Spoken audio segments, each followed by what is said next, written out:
Over the years, we've watched our children meet and often master the challenge of standardized tests.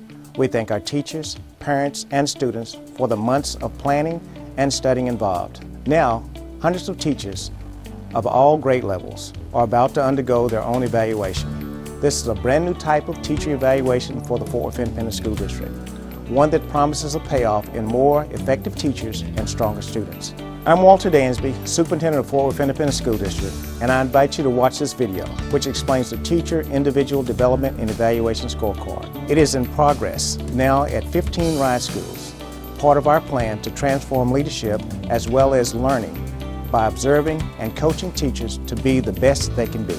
RISE schools are carrying forward a valuable lesson gained in our pioneering PEAK program. RISE schools are also paving the way for possibly all Fort Worth ISD schools to someday soon adapt similar methods of professional development, energizing teachers to boost student learning. This new evaluation plays a critical role as our district continues to zero in on innovative ways to increase student achievement, and it's revolutionary. Why? Because our teachers chose the model and designed the reward. Let's just say it was built by teachers for teachers. Now, here are 8 of the 15 teachers who crafted the new evaluation to tell the story.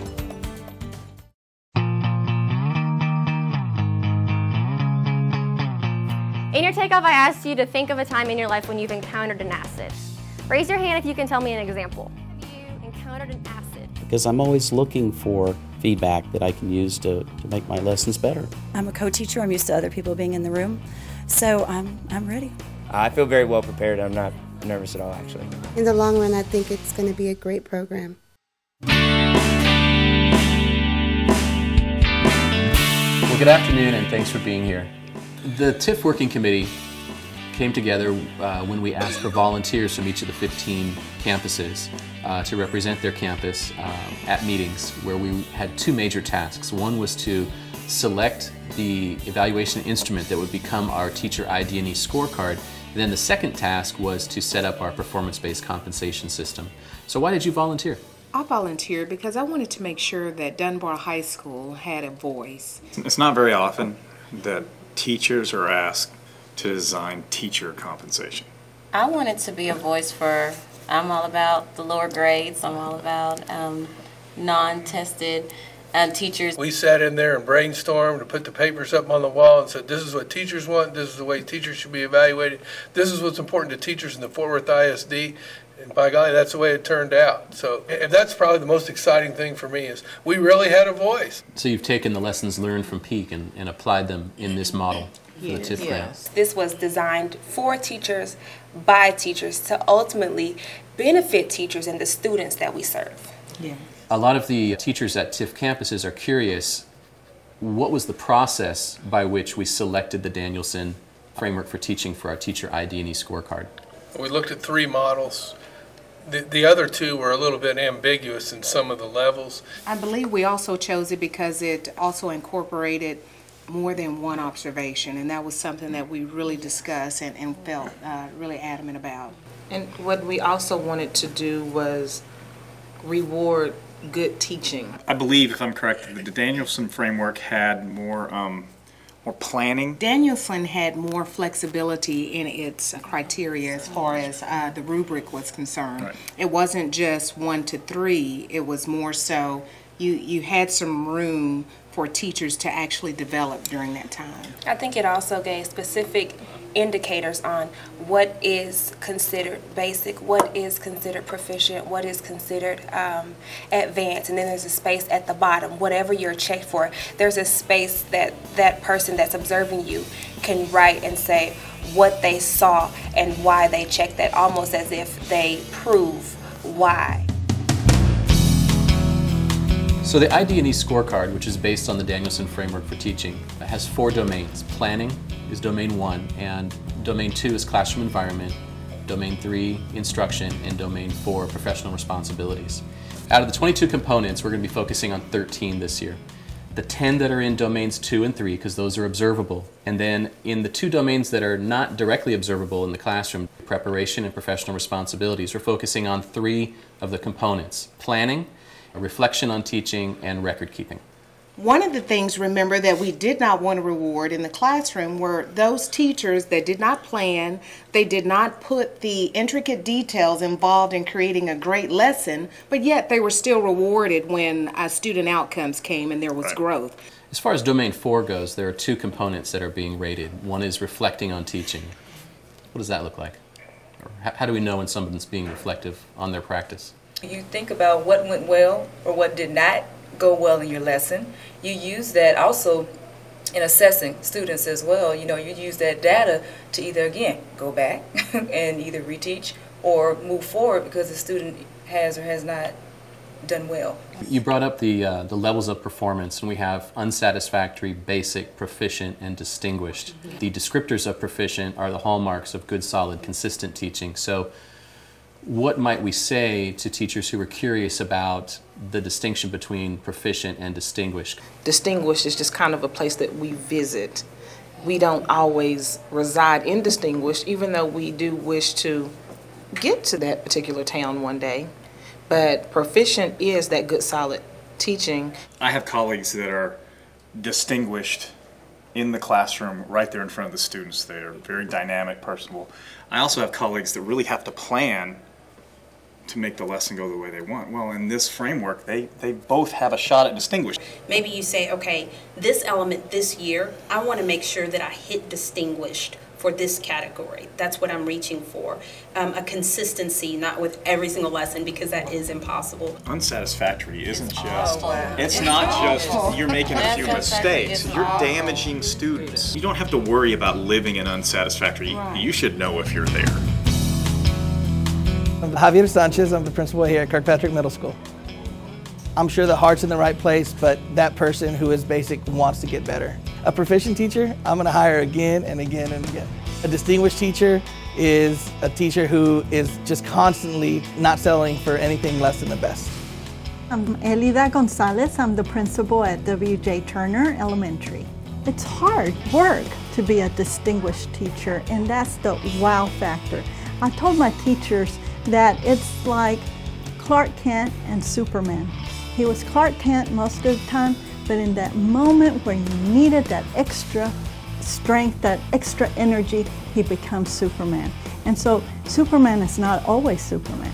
He goes back to being Clark Kent. And that's how I distinguish between proficient and distinguished. My name is Dawn Lewis Johnson, and I'm over at Oaklawn Elementary School. I teach science and writing.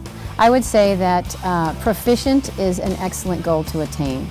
And from what I've seen by going online and from what I experienced, distinguished is going to be really hard to get. How did you do? Probably not as well as I'm going to do next time. I'd like to transition us into talking about the process of the observation. And we know that there are three parts of this. The official ID&E observation is a 30-minute observation, which this year is going to be scheduled with each teacher. And prior to that, within 5 days, there'll be a pre-observation conference. And after the observation, within 10 days, there'll be a post-observation conference, at which point teachers will receive their feedback and also their scores from the evaluation. When you have your pre-conference, you get to go in, talk to your administrators, and you discuss with them what the learning objectives are for the lesson that they will see. The observation process touched all 4 domains, because in your pre-conference, the only way that you could share with them what you were going to do is if you planned. It was just a breath of fresh air to be able to sit in front of an administration and say, this is what I planned, and get their feedback after they see from A to Z.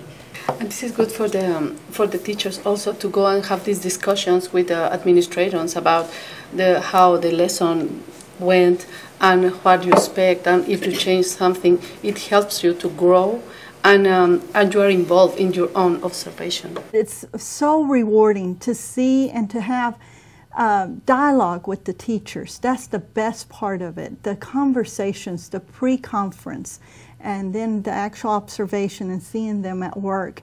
The guidelines of the TIF grant call for multiple observations by multiple observers. And at first that might seem like a scary idea, but what might you say to some of your colleagues who would not necessarily embrace that idea at first? If you're teaching every day, It doesn't matter who walks in your room at any given time. You know, sometimes you're not having a good day. You know, that lesson just didn't turn out right. And so you have an opportunity to be observed again. And so it's not just solely based off of that one observation. You can't see growth in a teacher if you only look at them once in a year. Right. You've got to be able to go back into the classroom and see, has this person improved in these areas? And that the multiple observations by multiple observers, it makes it a little less biased, and it also makes sure that we see those positive changes. We can draw a distinction between teacher evaluation and teaching evaluation. It doesn't have anything to do with you as a person. It's just how you teach. Are you being effective with your students? So it's an evaluation of practice, not people. And the rubric lets you find those areas you need improvement in and practice until you get better. It's not a, oh, how will I ever be? Gives you an opportunity to build. You can build off of this. This is not, it's not something to tear you down. By having multiple observations done by different observers, it allows for comparisons, but also not just within a year, but also between years as well. Because in the end, we want to grow effective teaching to benefit all of our students. What do you know about the ions and acids? Well, I set up a pre-conference with her, and I asked a very specific set of questions about what her goals for the lesson are and how she's going to make sure that all students are engaged in the lesson. I wanted to do it because as a first-year teacher, at this point, the more feedback, the better. Where on the PhD? And then I spent the 30 minutes in the classroom, observed the teaching, and then afterwards I did a post-conference to talk about her reflection on the lesson, what she might have changed, what she thought went well, what she thought didn't go so well. I learned some things that I may not have known before about my questioning. What is a weak acid? I thought that I was checking for student understanding when really maybe I wasn't prying them enough. Completely taking it to the next level and asking another student to ask what the prior student had just said. Very good. Okay. I think it's wonderful. I really think that it's an objective system and it's something that actually can help you grow as a teacher. My name is Johnny McKenzie. I'm a teacher at Hanley Middle School here in Fort Worth, Texas. What helped out a whole lot was a pre-conference. So I got an opportunity to go in and sit down and meet with my administrator. We walked through the actual lesson. She asked me, okay, what are you going to be teaching? What should I expect to see in the classroom? What will the students be doing? So with no surprises. So when she came in, we were all relaxed. We were doing what we do on a daily basis. What were some of the thoughts that we had going back to the summertime and the spring when we set up a performance-based compensation system to make the payouts, to set up the amounts and eligibility and so forth for this?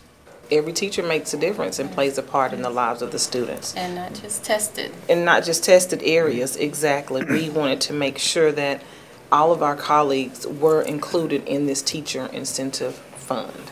And I think it works well for lower grade level teachers because it doesn't give the feeling as though you're not making a difference or you're not as important as a core teacher or tested teacher. You still make a difference, you still contribute. From 3.0 to 4.0, you would receive 100% of the reward pool, and for almost all teachers that's $2,000 this year. The next level below is 85% payout, so it's 85% payout, which would be $1,700. Then we go to 50%, and then I remember in the process, you all felt very strongly that we set a floor, so to speak, below which we don't keep passing out money. What was your thought process there? There should be some correlation with not only the test scores, but the quality of the teaching going on for every teacher at that campus. And if there's not, and you continue to reward mediocrity, then don't be sad that that's what you keep getting. Right, right. All teachers are treated equally under the ID&E scorecard and they're eligible for the same amount.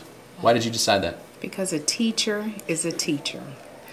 All of us are working together for a common goal, and that's to develop the child to be the best student or the most productive citizen within our community. So if you are a teacher in the building, be it a core teacher or an elective teacher, you have just as much impact on a student as the other teacher, and you should be rewarded or compensated for your time and the value that you impart into that student. This is a sizable grant, but what happens if not all the reward money is earned? The funds do not come out of the grant into, for for example, our general district fund. Right. No. Okay, it's self-contained. It's self-contained in there. I did like the fact that Dr. Shaw said we want to pay everyone all of the money so that at the end of the grant we wouldn't have to send any money back to the government.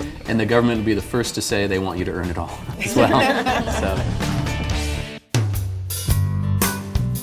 What short bit of advice do you have for a colleague who might be nervous about this process or maybe is skeptical and doesn't think it's going to be fair? Just real quick advice. Read the components. Everything's there. Read the rubric so that you know where you live or reside. Be who you are in the classroom so that you can get honest feedback to make you a better teacher. This is not a got you type situation. It's the true reflection of what you do daily. Make adjustments. Make adjustments. Don't walk away from one single feedback without making adjustments. Make sure that you look up the requirements of the Danielson Framework and to go online, look at the examples. I've incorporated a lot of those now into my teaching activities, which I think has improved my teaching. And I think that's what this is all about, so I really do appreciate that opportunity. Work with your co-teacher to make sure that you're planning together effectively. Know your domains 1 and 4 because it drives everything that happens in 2 and 3. And just be yourself, go through your lesson, do everything you do with your kids, and just let your personality show. Because when the kids feel comfortable, you're going to shine. It can move teachers forward in a tremendous way. Good luck, yes. This is built by teachers for teachers to benefit our students. So thank you again. Thank you. Thank you.